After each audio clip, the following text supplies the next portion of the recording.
7 surah yang di hari pertama Yasin. Yasin itu menghidupkan hati. Jadi kalau setiap hari kita baca Yasin, qalbul Quran, hati kita hidup dengan nur hidayah Allah. Denyut jantung kita itu dijaga dalam hidayahnya. Kalau kita membaca surah Ar-Rahman setiap hari, maka Ar-Rahman satu-satunya dalam Quran dimulai dengan nama Allah Ar-Rahman, Maha Pengasih. Maka kita yang membacanya disayangi, dikasihi, dicintai, disukai oleh Allah.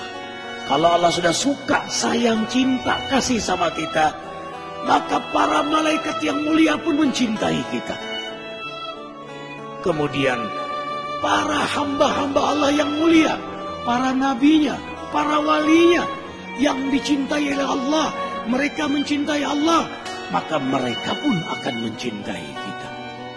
Kemudian yang keempat, hikmah Rahman, tumbuh sifat rahmat pada diri kita. Rahmat, kasih sayang. Sayang akhirnya kita sama keluarga kita.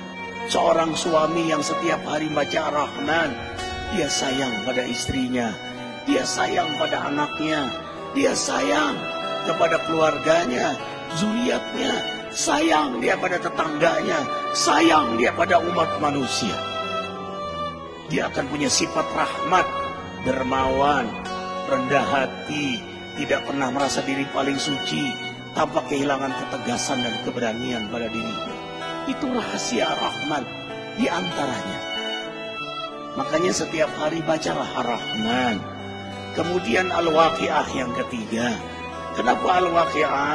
Di antara hikmahnya, tidak akan pernah susah kita di dunia ini. Tidak akan menderita di dunia, tidak akan menderita sakaratul maut, tidak akan menderita di alam kubur, apalagi di akhirat nanti. Baca surah Al-Waqi'ah, coba baca terjemahan tafsirnya, dahsyat sekali. Kemudian membaca surah Al-Muluk yang keempat setiap hari. Tabarakalladzi biyadihil mulk. Kalau kita setiap hari membaca surah Al-Muluk, apapun yang kita lakukan, yang Allah amanahkan pada diri kita, siapapun yang dekat dengan kita, diberkahi oleh Allah. Dahsyat surah Al-Muluk itu. Kita punya rezeki, berkah. Kita punya sehat, berkah. Kita sakit, sakit kita berkah.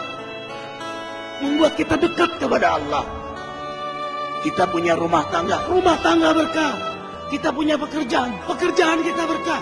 Seorang juru dakwah yang setiap hari membaca surah Al-Muluk, dakwahnya berkah, jamaahnya berkah.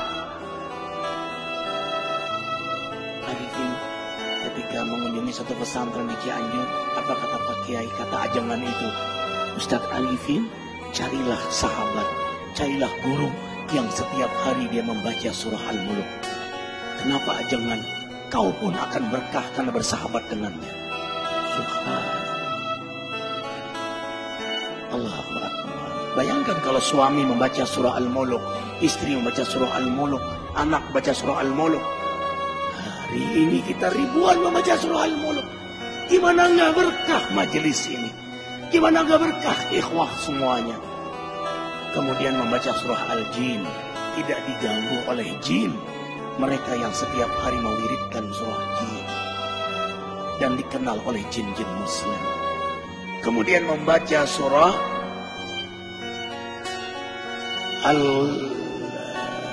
Al-Muzammil yang ke-6. Al-Muzammil. Kenapa membaca surah Al-Muzammil setiap hari? Subhanallah. Qiyamul Lail. Sejak turun surah Muzammil, Rasulullah SAW tidak pernah meninggalkan salat malam. Maka penikmat surah Muzammil, Allah beri kenikmatan salat malam. Ikhwah, tahu rahasia terbesar dari salat malam? Kalau kita sudah nikmat salat malam, nikmat garis bawahi, nikmat salat malam, mau tidur saja senang, nanti malam hamba menghadapmu ya Allah.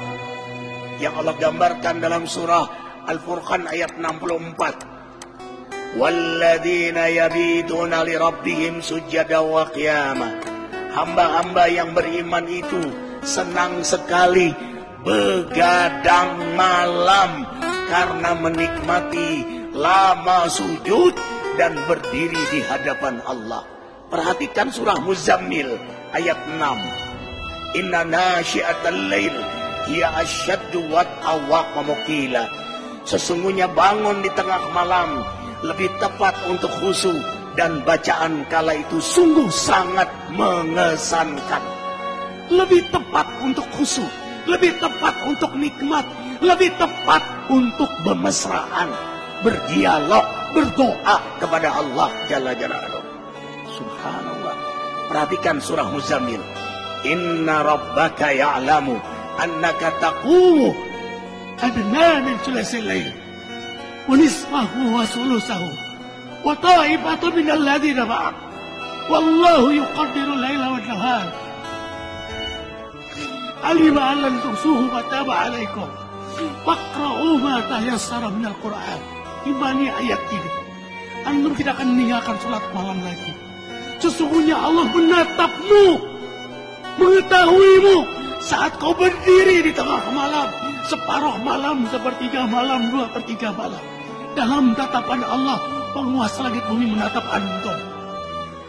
Curahkan semua isi hati antum di hadapan Allah. Itulah kenikmatan surah Muzammil. Apa kata Ibnu Qayyim? Kau dapat nikmat salat malam, separuh surga sudah kau dapatkan.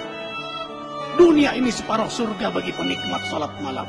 Para nabi, para aulia, salafus soleh, mereka penikmat salat malam. Rumah tangga akan bahagia, rezeki akan berkah. Semua urusan antum ma'unah dalam pertolongan Allah. Kuncinya ada pada salat malam. Anna syarafal mu'min qiyamuhu bil-lail. Kemuliaan seorang mukmin itu ada pada salat malamnya. Allah muliakan antum dunia akhirat. Seorang suami yang salat malam mulia di hadapan istrinya. Seorang istri yang salat malam mulia di hadapan suaminya. Seorang ayah, ibu yang salat malam, orang tua yang salat malam mulia di hadapan anak-anaknya. Seorang guru penegak salat malam akan mulia di hadapan jamaahnya. Walau jamaahnya tidak tahu, tapi ada haibah jalaliyah Allah berikan kepada dia. Kalau dia berdoa mustajab, kalau dia bicara hikmah. Kemudian yang terakhir, kenapa kita baca surah Al-Fajr? Setiap hari azamkan diri membaca surah Al-Fajr. Karena pada akhirnya innamal a'mal bil khawatim. Amal itu bagaimana akhirnya? Kita nggak tahu istiqomahnya kita. Tahajud kita, ke masjid kita, duha kita. Apakah kita meninggal dalam keadaan tahajud? Apakah kita meninggal dalam keadaan di masjid? Apakah kita meninggal dalam keadaan terjaga wudhu kita, terjaga zikir kita? We don't know. Kita tidak tahu. Makanya kita berdoa terus. Mewiridkan surah Al-Fajr setiap hari. Karena yang paling kita incar, inilah akhir dari perjalanan hidup yang paling kita rindukan. Ya ayyatuhan nafsul mutmainnah. Allah panggil, hai jiwa yang mutmainnah. Mutmainnah itu jiwa yang mendekat kepada Allah, yang memang hobinya menghidupkan sunnah Nabi. Hikmah, hobinya mendekat kepada Allah, menghidupkan sunnah Nabi. Jadi dia lagi mendekat kepada Allah. Ya Tuhan nafsul mutmainnah, irji ila rabbika radiyatan mardiyah. Ulanglah kepada Allah radiyatan mardiyah. Yang kamu ridho, Allah juga ridho sama kamu. Yang Allah sayang sama kamu, kamu juga sayang sama kamu. Yang Allah rindu pada kamu, kamu juga rindu pada Allah. Bertemu kekasih dengan kekasih. Wadkhuli fi ibadi, kau memang hambaku. Wadkhuli jannati. Makanya diulang sampai 3 kali. Antum sholat malam, baca surah Al-Fajr. Pada saat ya Tuhan nafsul mutmainnah, ulang 3 kali. Kalau bisa diposisikan ini rakaat yang ke-8. Rakaat yang ke-8 terakhir. Karena 3 witir. Yang terakhir kau ulanglah. Ya Tuhan nafsul mutmainnah. Minta di situ kepada Allah Jalla Jalaluhu. Karena pada akhirnya kita semua ditentukan adalah pada saat kita wafat. Insya Allah, dengarkan. Matan nasya'isuhum. Manusia meninggal sesuai dengan harapan dan kebiasaannya. Harapan kita husnul khotimah. Kebiasaan kita membaca surah Al-Fajr. Yakin posisi itu kita diwafatkan oleh Allah.